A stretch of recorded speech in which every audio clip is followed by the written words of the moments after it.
Green Wind and Sarwanga LLP Week 5 Power Rankings. Hey guys, sorry it's been a little while since I checked in with Power Rankings. It's been an exceptionally busy 2 weeks for me at the office, but I had some time today to get caught up and tell you all how bad you are at fantasy football. Let's take a look at some results from last week.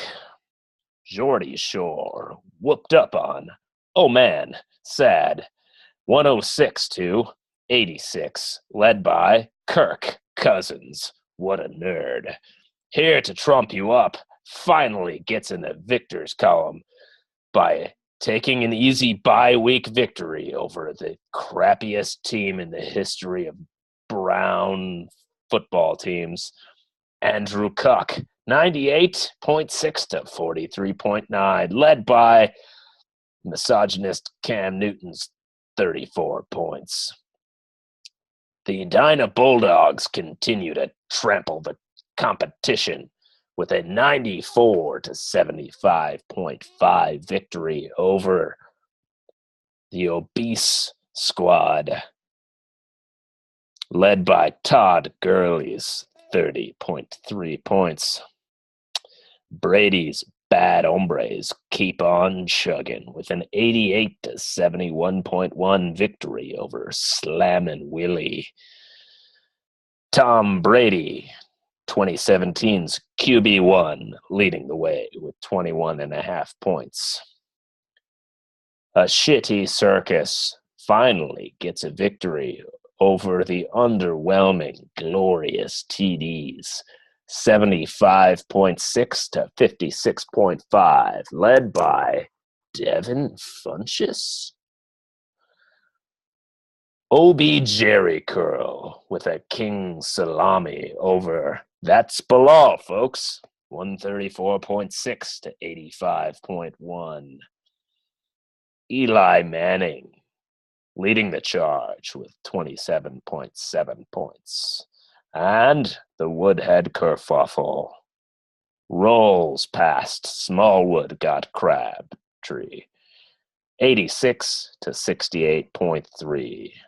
Dangerous Wilson with 27.6 points in victory. All right, well, given those results in the last couple weeks, there's some changes in the rankings. Let's see how I've got it sorted out. First, the division standings are starting to become important. We got 2 4-0 teams in the win division, followed by myself and KG. Bobby leading the Sarwanga division and leading the league in points, ahead of Johnny. And the surprise team so far to me, especially given the number of points scored, Tom's Geordie Shore. Number 14, Andrew Cuck. Sitting at 1 and 3. Still got you in last place. Sorry, Brandon. You've got the least amount of points. This is a lesson. Don't bet on slot receivers to make the jump from slot receiver to wide receiver 1. When the Redskins lost Garcon and Deshaun, people thought that Jamison Crowder was going to step into this role as a wide receiver 1. Well, you know, with a little more attention, he's not good enough to lead the charge. So he's been disappointing. Jared Goff is better than Deshaun Kaiser, and some reason you've got Coleman still on your roster. He's on IR. Let him go. It's not a keeper league. Number 13, here to trump you up. It says 12 here, but you're in 13th. Cam rebounded, but he's an ass. Marshawn has been a great disappointment. I guess Charles Clay is nice. And then your wide receivers, they're not awful, but they're just not scaring anybody. Decker in particular has been a disappointment. He's not even in the top 80 receivers. Number 12, that's Bilal, folks. Mike is a hard luck 0-4, but it's not like I think he should be that much higher than 0-4. Bilal finally did something, but other than that, Aaron Rodgers is your only top 10 player at his position. And you are starting Theo Riddick, who had 2.5 points last week. You're starting Austin Seferian-Jenkins, who's bad. And I can't remember what the last thing is about. Probably Sammy Watkins. Anyway, number 11, the obese squad. Steven, I've dropped you down. I think you were 8th the last time we did power rankings. I look at your team. I don't even have any comments on your starters. I guess Deshaun Watson is good. He's the QB7 overall. Latavius is not going to save you, although I did bid on him as well out of desperation. But I just I don't see a lot of potential in the lineup, and you're starting Jack Doyle as of right now, so he's out this week. You need to fix your lineup. Number 10, a shitty circus. Peter stays in the 10 slot. Gronk is going to Gronk. The problem with Gronk is that he's either the best guy in the league or he's hurt, and right now he's hurt. You're starting Crowell, Funchess, and Marquise Lee. And I realize some of those guys have done something, like Funchess did something last week, but, oh, man, that just seems like a shitty circus. Amari Cooper can't catch again. I do think that Jerick McKinnon is going to surprise some people with the opportunity in an expanded role, because Latavius' ankle's still jacked, and it's going to take like 1/2 to figure that out. Number 9, Smallwood got Crabtree. Dave is 2-2. Dropped you down several spots. Looking at the team, Chris Hogan has been very, very good in New England. Everyone else on your team has been pretty mediocre. Julio especially is a disappointment. And then looking at DeMarco Murray, given his health and the fact that Mariota might miss a few weeks, how is that run game going to be affected? Because without Mariota freezing the backside linebacker, you're not rushing 11 on 10 anymore, right? It's now going back to a traditional run game, and I see the Titans suffering with Castle at the helm. Number 8, Jordy Shore.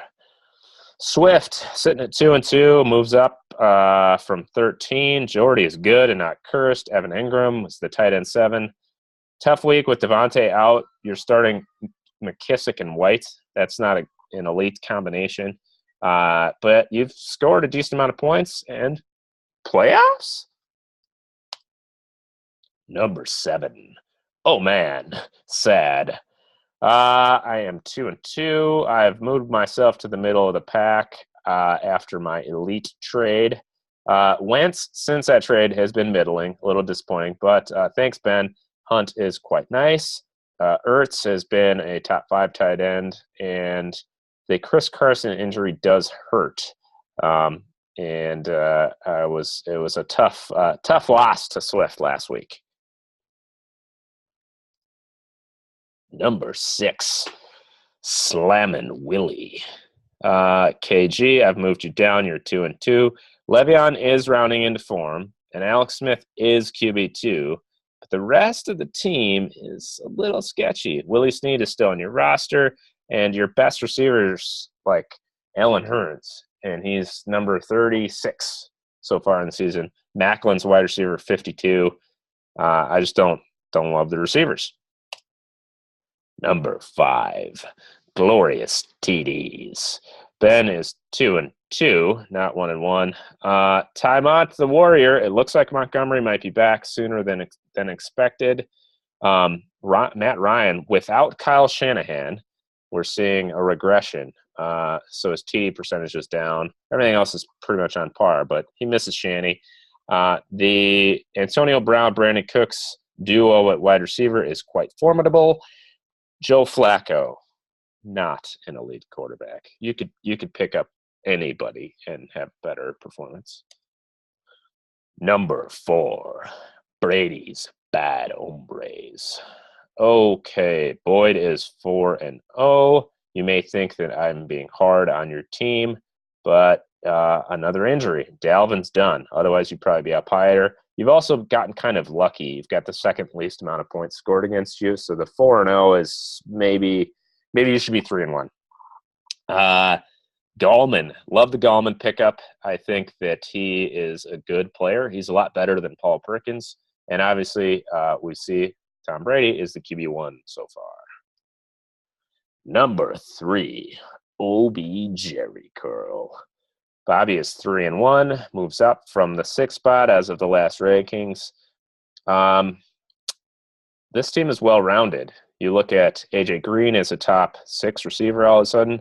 Zeke is running back 7. Still might get screwed into a suspension, but whatever. Kelsey, I don't think we should call him Baby Gronk anymore. Maybe you guys don't, but he has been very, very good. And the Jags D, at least for fantasy purposes, has been damn near elite.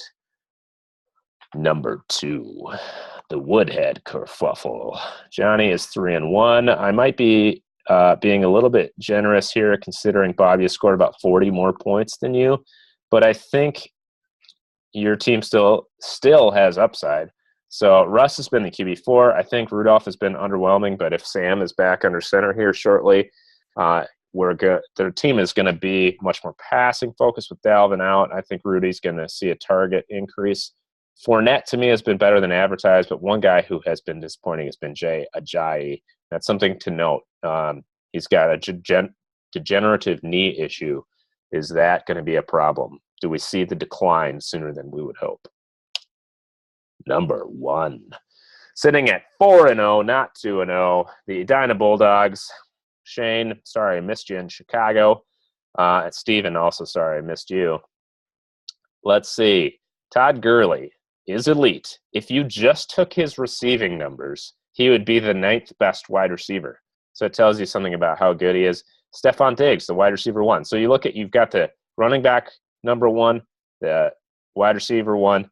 You get Doug Martin coming off of the suspension and goes right back to producing touchdowns and a decent amount of yardage.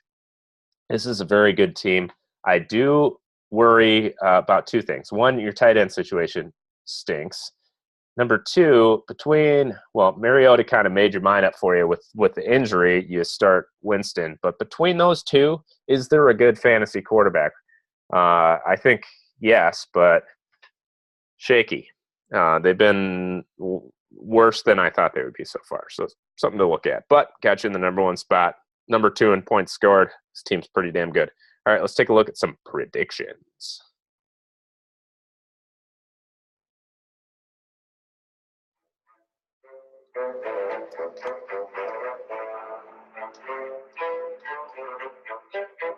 The autumn wind is away there. The Woodhead Kerfuffle sneaks by. Oh, man.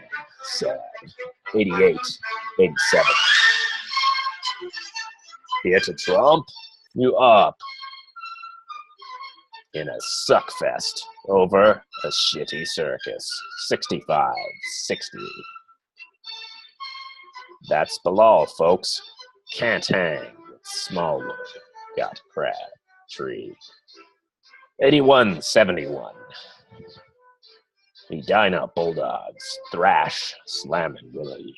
100 to 81.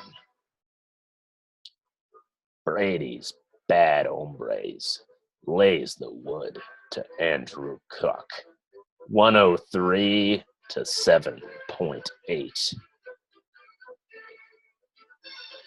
Glorious TDs in a surprisingly high-scoring affair over Geordie Shore, 90, 84. And, finally, OB Jerry Curl flat out destroys the obese battalion, 95, 55. All right, guys, apologies again for the layoff as your interim commissioner.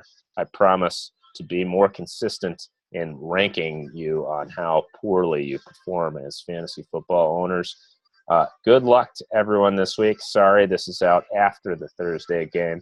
But I wish everyone good luck in your team's performances this coming weekend, except for you, John. I hope your team sucks eggs. Bye-bye.